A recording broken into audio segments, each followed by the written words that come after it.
میں شیر شاہ سید حاضر ہوں آگہی کے اس چینل پر ایک نیا پروگرام لے کر۔ سب سے پہلے تمام سننے والوں سے گزارش ہے کہ آگہی کے چینل کا آئیکن دبا دیں اور ہمارے چینل کو سبسکرائب کریں تاکہ یہ چینل خود بخود آپ تک پہنچتا رہے۔ آج میں بات کرنا چاہتا ہوں مڈوائفری کی تاریخ، خاص طور پر مڈوائفری کی تاریخ سویڈن میں، اور سویڈن میں مڈوائفری کی تاریخ کیوں بیان کرنا چاہتا ہوں، اس کی بھی ایک خاص وجہ ہے۔ تو اس سے پہلے کہ میں آگے شروع کروں، میں خوش آمدید کہتا ہوں تمام مڈوائفری کی طالبات کو، مڈوائف کو، میڈیکل کے طلبہ و طالبات کو، اور تمام ان لوگوں کو جو عورتوں کی صحت سے دلچسپی رکھتے ہیں۔ سویڈن میں مڈوائفری کی تاریخ بہت پرانی ہے، لیکن اس سے پہلے میں یہ بتانا چاہتا ہوں کہ آپ لوگوں نے سقراط کا نام ضرور سنا ہوگا۔ سقراط کا تعلق یونان سے تھا، اور سقراط یونان کے ایک بہت بڑے فلسفی تھے جو حضرت عیسیٰ کی پیدائش سے 470 سال پہلے پیدا ہوئے۔ اور میں سقراط کا اس لیے ذکر کر رہا ہوں کہ سقراط کی جو والدہ تھی، یعنی ان کی جو ماں تھی، وہ ایک مڈوائف تھی۔ ایک بہت مشہور قصہ ہے کہ سقراط نے اپنی ماں سے پوچھا کہ آپ کام کیا کرتی ہیں؟ تو اس کی ماں سوچتی رہی، پھر انہوں نے سقراط کو جواب دیا کہ میں ماں کو اس کے بچے سے نجات دلاتی ہوں، یعنی وہ بچے کی پیدائش میں ماں کی مدد کرتی ہیں۔ تو سقراط اس وقت چھوٹی عمر کے تھے، تو انہوں نے کہا کہ اس کا مطلب یہ ہے کہ ہر چیز جو ہوتی ہے وہ کہیں نہ کہیں چھپی ہوئی ہوتی ہے۔ یہ ایک ایسی بات تھی تاریخی، میں نے بتا دیا کہ سقراط کتنا سوچنے والا ذہن رکھتے تھے۔ تمام مڈوائف کو بھی سوچنے والا ذہن رکھنا چاہیے، تمام مڈوائف کو سوال کرنا چاہیے، تمام مڈوائف کو سوال کر کے سوال کا جواب تلاش کرنا چاہیے۔ اب میں آتا ہوں سویڈن۔ سویڈن ایک یورپ کا ملک ہے، یہ بہت بڑا ملک ہے لیکن اس کی آبادی کم ہے۔ آج کی دنیا میں سویڈن کا بہت اہم مقام ہے، کیونکہ سویڈن اور فن لینڈ یہ دو ایسے ملک ہیں جہاں پر حمل کے دوران، یعنی زچگی کے دوران، ماؤں کی مرنے کی شرح بہت کم ہے۔ یہ آپ اس سے اندازہ لگا لیں کہ اگر سویڈن میں 1 لاکھ عورتیں پریگننٹ ہوتی ہیں تو اس میں مشکل سے 2 یا 3 عورتوں کا انتقال ہوتا ہے، جبکہ امریکہ میں اگر 1 لاکھ عورتیں پریگننٹ ہوتی ہیں تو اس میں 17 سے 20 عورتیں مر جاتی ہیں۔ ہمارے ملک پاکستان میں اس کی تعداد سینکڑوں میں ہے۔ سویڈن نے یہ سب کچھ کیسے حاصل کیا؟ اس کی وجہ یہ ہے کہ سویڈن میں بہت پہلے مڈوائفری کا بول بالا ہو گیا تھا، لیکن اس کی بھی ایک تاریخ ہے۔ میں اس طرح سے شروع کرنا چاہتا ہوں کہ 1697 سویڈن کے لیے بڑا مشکل سال تھا۔ سویڈن کے جو بادشاہ تھے چارلس 11، ان کا انتقال ہو گیا تھا۔ گو کہ انہوں نے یورپ میں بہت سی جنگیں کی تھیں، فتوحات حاصل کی تھی، لیکن سویڈن میں حالات کافی خراب ہو گئے تھے اور ایک بہت بڑا قحط کا زمانہ آیا تھا۔ ایسے موقع پر ان کا انتقال ایک اچھی خبر نہیں تھی، لیکن بادشاہ چارلس 12 نے تخت سنبھالا۔ ان کی عمر صرف 15 سال تھی، اور جو ملک کے بڑے بڑے جاگیردار اور ایسے لوگ جو بڑی بڑی زمینوں کے مالک تھے، وہ یہ سوچ رہے تھے کہ پتہ نہیں یہ 15 سال کا بچہ کیا کر سکے گا۔ اور ملک میں جو صحت کی صورتحال تھی بہت خراب تھی، بالکل وہی صورتحال تھی جیسے آج ہمارے پاکستان میں ہے، کہ ملیریا بھی ہے، لیپروسی بھی ہے، ٹیوبرکلوسس بھی ہے، اور اس طرح کی تمام بیماریاں ہیں۔ ایسے موقع پر جان وین ہارن ایک ڈاکٹر صاحب تھے جو فرانس، یعنی فرانس کے شہر پیرس اور ایمسٹرڈم نیدرلینڈ کے شہر سے وہ ڈاکٹری کی تعلیم حاصل کر کے سویڈن آئے، اور ڈاکٹر ہارن کو سب سے زیادہ تکلیف اس بات کی تھی کہ سویڈن میں عورتوں کی اموات حمل اور زچگی کے دوران ہو جاتی ہے۔ انہوں نے اس سلسلے میں کچھ کرنے کا فیصلہ کیا۔ انہوں نے دیکھا یہ کہ 1600 عیسوی سے لے کر آگے تک مڈ وائف کی تعلیم کا کوئی خاص انتظام نہیں ہے، تو انہوں نے سوچا کہ مڈ وائف کی تعلیم کے لیے سب سے زیادہ ضروری ہے کہ مڈ وائف کی تعلیم کے لیے کوئی نہ کوئی کتاب ہونی چاہیے۔ اس زمانے میں جو دائیاں ماں کی ہوتی تھیں وہ غیر تربیت یافتہ تھی، اور ان کو سویڈش کی زبان میں ہورڈیگم کہا جاتا تھا۔ یہ خواتین اور بعض مرد حضرات بھی حمل اور زچگی کے دوران عورتوں کی مدد کرتے تھے، لیکن یہ تربیت یافتہ نہیں تھے۔ تو ڈاکٹر ہارن کا خیال تھا کہ ان کی تربیت ہونی چاہیے۔ تو ڈاکٹر ہارن نے 1697 میں مڈ وائفری کی پہلی کتاب لکھی، جو آج بھی سویڈن کے عجائب خانوں میوزیم میں موجود ہے، اور اس کتاب میں انہوں نے یہ بتایا کہ مڈ وائف کی تربیت کیسی ہونی چاہیے اور مڈ وائف کو کس طرح سے کام کرنا چاہیے۔ 1719 میں اس کتاب کا دوسرا حصہ چھپا، اور یعنی دوسرا ایڈیشن چھپا۔ یہ ایڈیشن بھی سویڈن کے میوزیم میں موجود ہے۔ اس وقت ایسا ہوا کہ جو سویڈن کے بادشاہ تھے انہوں نے ایک حکم نکالا، اور حکم کے تحت انہوں نے کہا کہ عورتوں کو حمل کے دوران مدد ملنی چاہیے، اور عورتوں کو یہ مدد مڈ وائف ہی فراہم کر سکتی ہیں۔ انہوں نے فیصلہ کیا کہ پورے سویڈن سے مڈ وائف بننے کی خواہش مند لڑکیوں کو جمع کیا جائے، ان کو تعلیم دی جائے، اور 2 سالہ کورس کے بعد ان کا امتحان ہو۔ انہوں نے رائل کالج آف میڈیکورم یعنی ڈاکٹروں کی جو تنظیم ایک بنائی، اور اس تنظیم کو یہ کہا کہ آپ مڈ وائف کی تعلیم کے بعد مڈ وائف کا امتحان لیں۔ اس کی وجہ یہ تھی کہ ڈاکٹر اس وقت کے جو سویڈن میں ڈاکٹر تھے وہ مڈ وائفری کے خلاف تھے۔ وہ یہ سمجھتے تھے کہ مڈ وائفری کا کام اور عورتوں کی مدد کرنے کا کام ڈاکٹروں کا ہے، ان عورتوں کو کیا پتا، ان کو کیا پتا کہ ڈلیوری کیا ہوتی ہے اور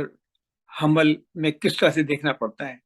تو یہ ایک طرح کی کشمکش ڈاکٹروں اور مڈ وائفری کے درمیان تھی، لیکن کیونکہ بادشاہ سلامت نے رائل کالج آف میڈیکوریم بنایا تھا تو ان کی ذمہ داری لگائی گئی تھی کہ وہ مڈ وائف کا امتحان لیں۔ مڈ وائف جو لڑکیاں بن رہی تھیں وہ بننے کے بعد اس عہدے پہ کام کر رہی تھیں، ان کو یہ بات بالکل پسند نہیں تھی۔ اس وقت سویڈن کے 4 بڑے شہروں میں، جس میں سے اسٹاک ہوم ایک بڑا شہر ہے، مڈ وائفری کی اسکول کھولے گئے، اور پہلے بیچ کے میں آنے کے لیے تقریباً 300 سے زیادہ لڑکیوں نے درخواستیں دی، اور 50-60 سے کم لڑکیوں کا چناؤ ہوا اور ان کو مڈ وائفری تعلیم دی گئی۔ اسی عرصے میں سویڈن کی مڈ وائف آپس میں مل کر کے تنظیم سازی کر رہی تھی، اور انہوں نے 1800 میں اس بات کا مطالبہ کیا کہ مڈ وائف کی اپنی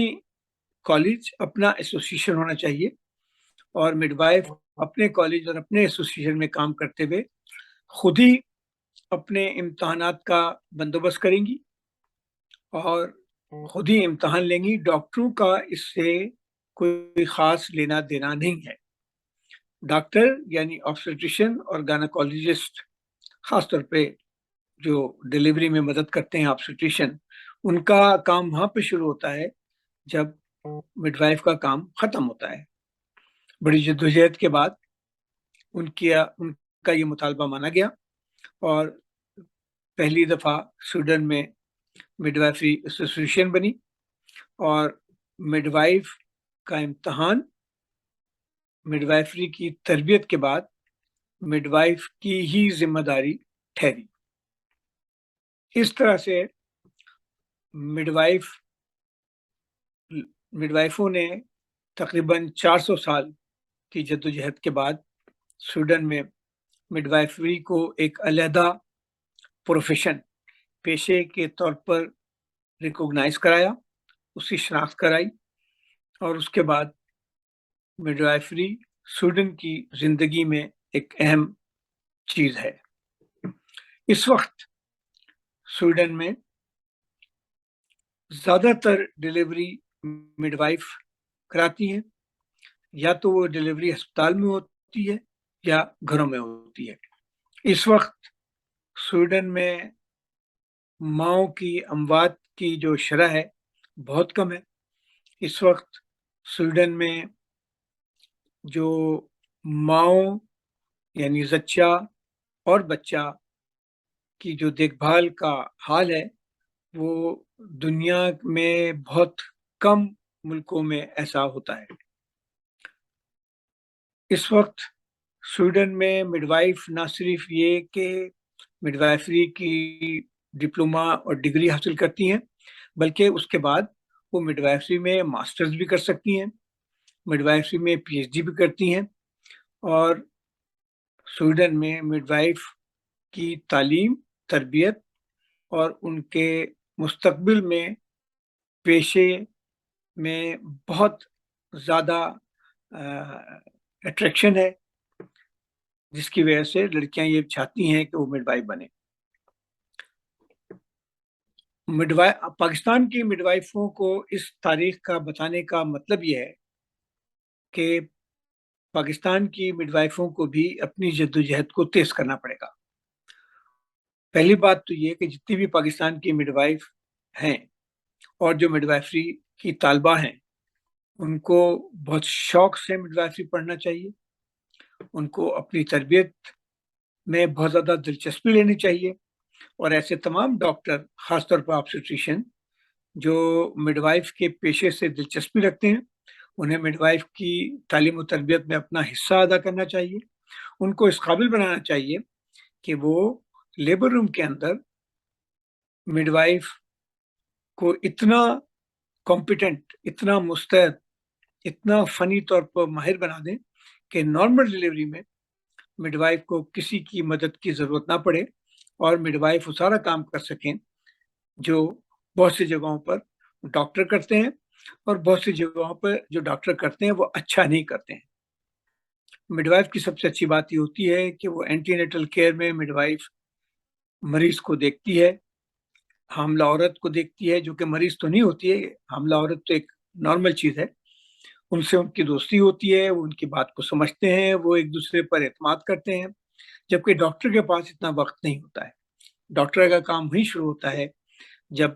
10 سے 20% زچگی کے دوران کبھی فورسپ، کبھی ویکیوم اور کبھی سیزرین سیکشن کرنے کی ضرورت پڑ جائے۔ جو ڈاکٹر لیبر روم میں زیادہ وقت گزارتا ہے وہ زیادہ سیزرین سیکشن کرتا ہے، اور جو ڈاکٹر لیبر روم میں نہیں جاتا ہے اس لیبر روم میں سیکشن کم ہوتا ہے۔ سیکشن ایک غیر معمولی چیز ہے، اور سیکشن کو عام طریقے سے قبول نہیں کرنا چاہیے۔ تو اب میں دوبارہ پاکستان کی طرف آتا ہوں۔ تو آج کے اس آگہی کے چینل پہ پروگرام کا مقصد اس کے علاوہ کچھ بھی نہیں تھا کہ پاکستان کی مڈ وائفری کے طالبات، مڈ وائف کو بتایا جائے کہ یہ پیشہ کتنا اہم ہے، تاریخی طور پر کس طرح اس نے ترقی پائی، اور آج دنیا کے جتنے ترقی یافتہ ممالک ہیں، خاص طور پر یورپ کے، وہاں پر مڈ وائفری پیشہ ایک ایسا پیشہ ہے جس کو نہ صرف یہ کہ اس پہ لوگ اعتماد کرتے ہیں، بلکہ ان ملکوں میں زیادہ تر ڈیلیوری خواتین مڈ وائفری کراتی ہیں، جس کی وجہ سے ان کی پیرنٹل مورٹیلیٹی ریٹ اور میٹرنل مورٹیلیٹی ریٹ بہت کم ہو گئی ہے۔ ایک اچھی مڈ وائف کیا ہوتی ہے اس کے بارے میں ہم آئندہ ایک پروگرام کریں گے، لیکن آج کا یہ پروگرام میں اس بات پہ ختم کرتا ہوں کہ سقراط کی ماں فنیریٹا جو ایک مڈ وائف تھیں